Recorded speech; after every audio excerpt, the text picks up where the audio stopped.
Okay, hi everyone. So welcome to Math 0 to 4F, and for this videos and the succeeding videos, I will discuss the solutions to nonlinear system of equations. So there are two different methods that we will discuss and learn. Although there are more variants of this, or more advanced methods for solving system of linear equations or system of nonlinear equations.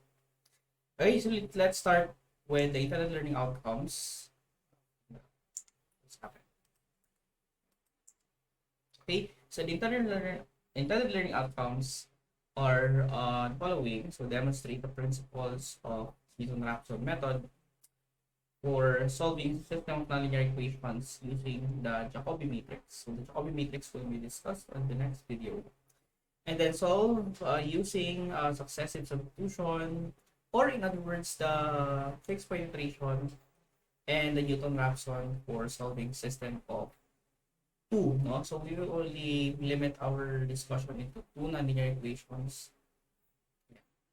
So because three nonlinear equations, it will be a lot of work, especially for Newton-Raphson method. No? Four or five or six, because you want to find the inverse of your Jacobian matrix.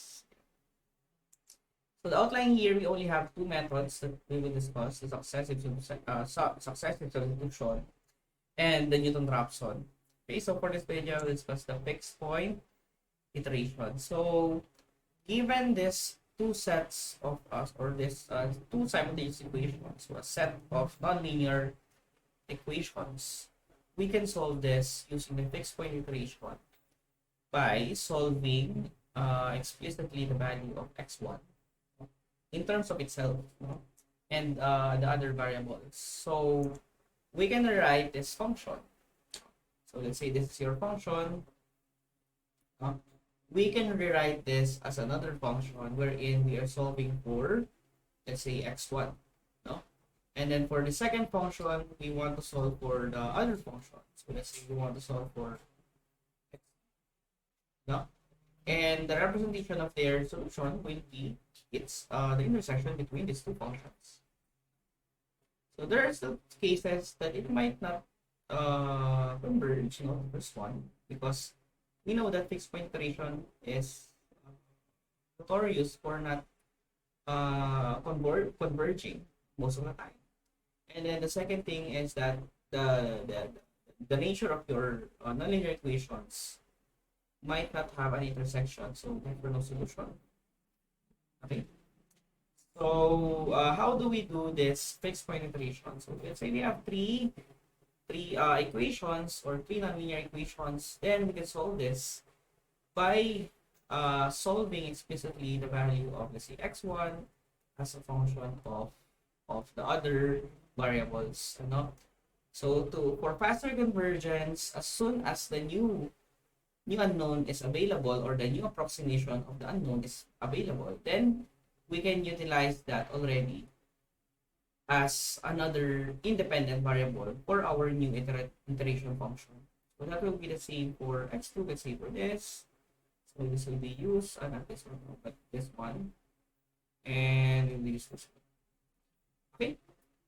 So let's just demonstrate now how do we do this. This method. So given these two simultaneous linear equations, solve this using successive substitution. Initiate a computation with initial guesses of x1 is equal to 1.5 and x2 is equal to 3.5.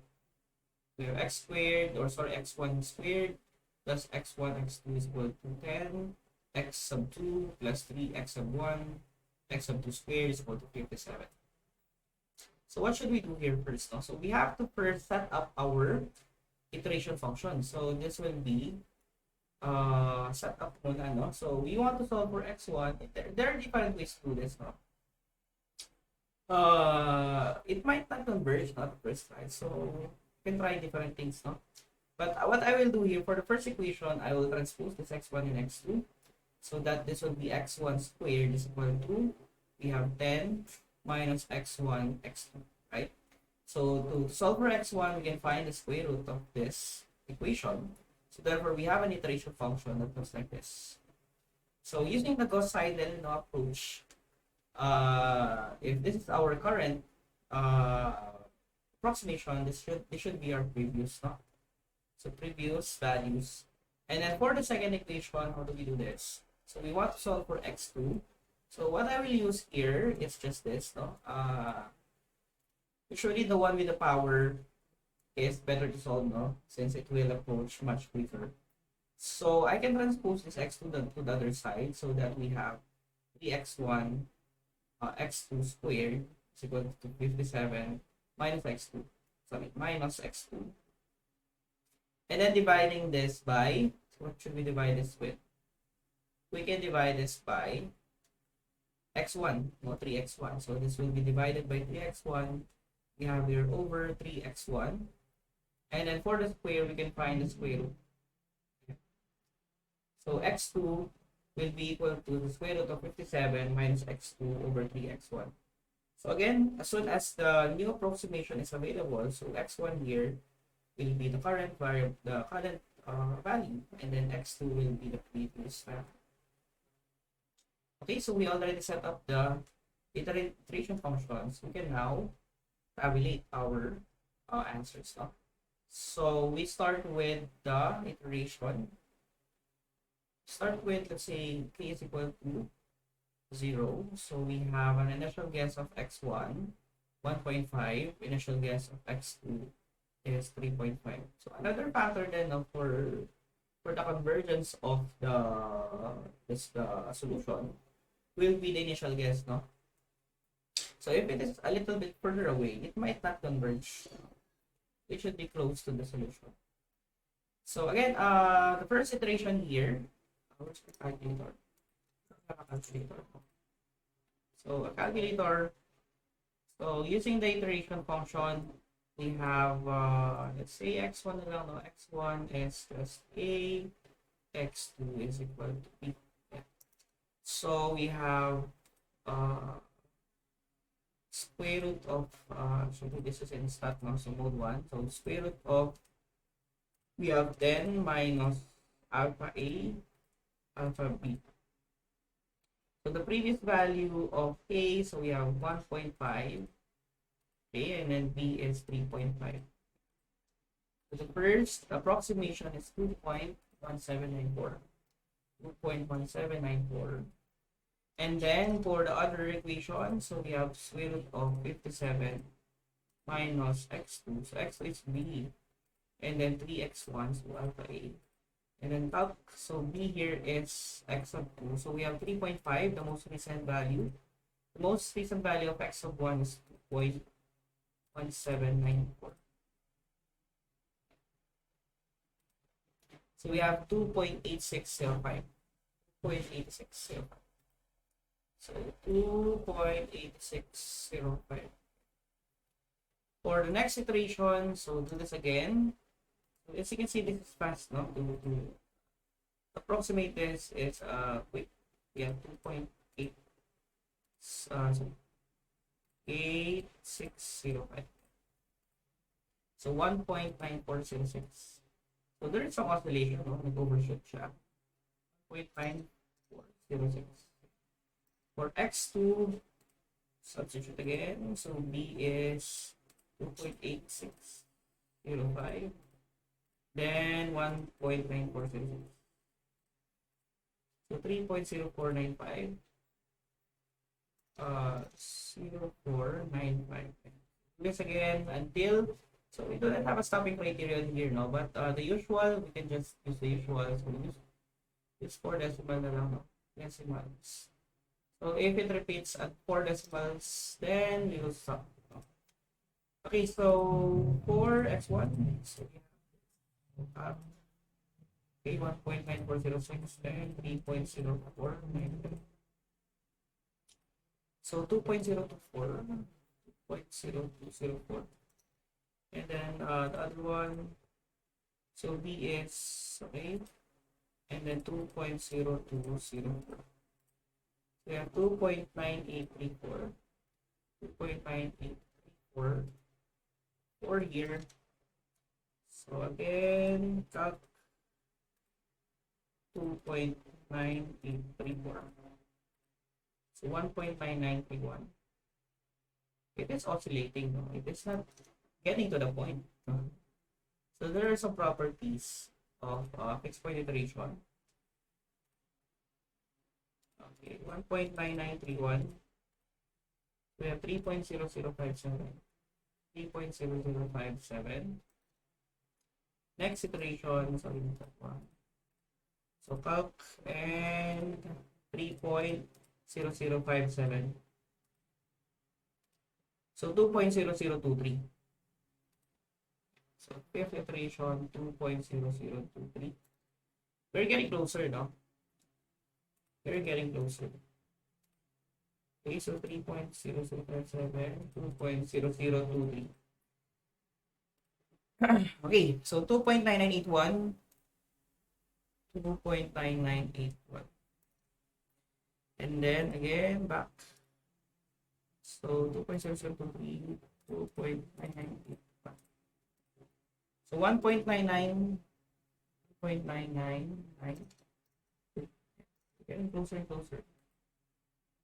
Calc 1.999. 3.0007. So this is for the 6 and then for the 7. So calc 3.00. Sorry. This is correct. Okay. I'll just check now.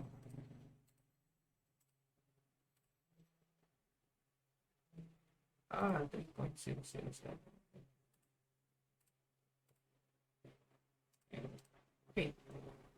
So the other one we have calc and 2.0003. We have the next one P and then 2.0003. So 2.99998. 2.9998. And then I'm just right here now. Sorry, it did not fit. So iter and the next one and the next two. Continuation. Okay. So for rate iteration, A is this, B is 2.9998. We have 1.999, so 8, 1.99. And then next one, 2.998, 1.9999. 3.001. And then substitute this again. About 3.0001. So basically 2. So 9 iterations, this will become 2. And next one we have 2 and then 3.001. Not this one, sorry. Not this equation. This equation, so 3.001 and so we have, okay, it seems it is approaching 2, 3, and 2, no? Okay, last equation na tayo. So calc and then 2 and 3. So the answer is 2. And then for the last one, we have so it repeats at the 9 and 10 iteration. Therefore, the answer will be this, no? So the iteration number, no? So we have x1 is equal to 2.0000 and x2 is equal to 3.0000. So this will be your final answer. Okay, so the perceived limitation again of FPI or fixed point iteration will still be the discussed limitation that we have discussed last time, which is that the derivative should be within this boundary of -1 to +1.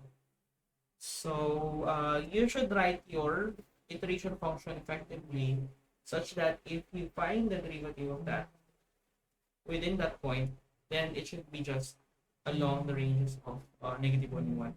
So usually we want to find the square root of something or cube root to minimize or to improve the convergence rate of our iterations. Okay, so that will be all for this video. Thank you guys for listening.